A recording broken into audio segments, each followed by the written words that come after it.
L'idée des affiches, c'est d'inviter des artistes à utiliser la médiathèque Aragon pour exprimer le sujet, le thème du festival. Et là, cette année, l'idée est de travailler avec un photographe qui utilise des procédés anciens.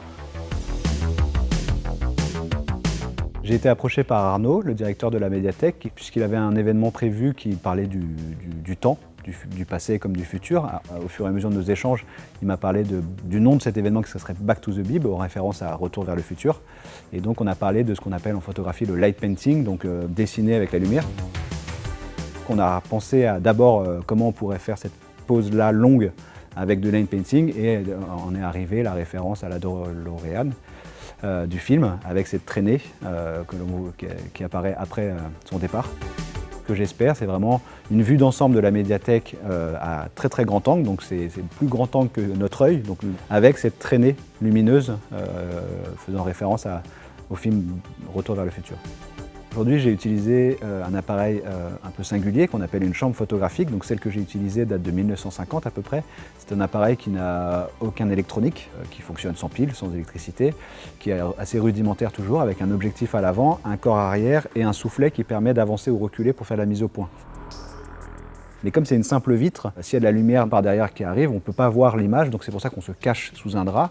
Ça permet de faire la mise au point, et donc aujourd'hui j'ai utilisé cette technique pour réaliser la photo de l'affiche.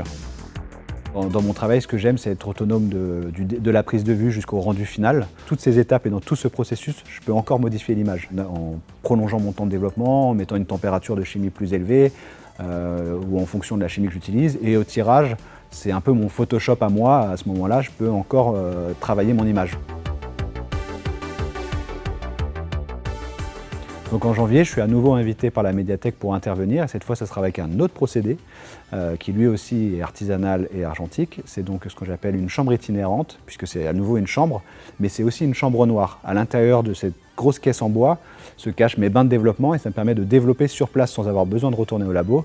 Donc je réaliserai des portraits des usagers de la médiathèque que je développerai sur place pour qu'ils puissent repartir avec.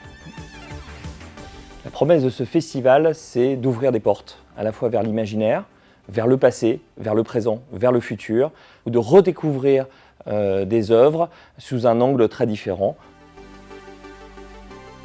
Ça va se dérouler du 14 janvier au 14 février, un mois passé ensemble à avoir des surprises et aussi à se rencontrer dans les médiathèques de Rosny-sous-Bois.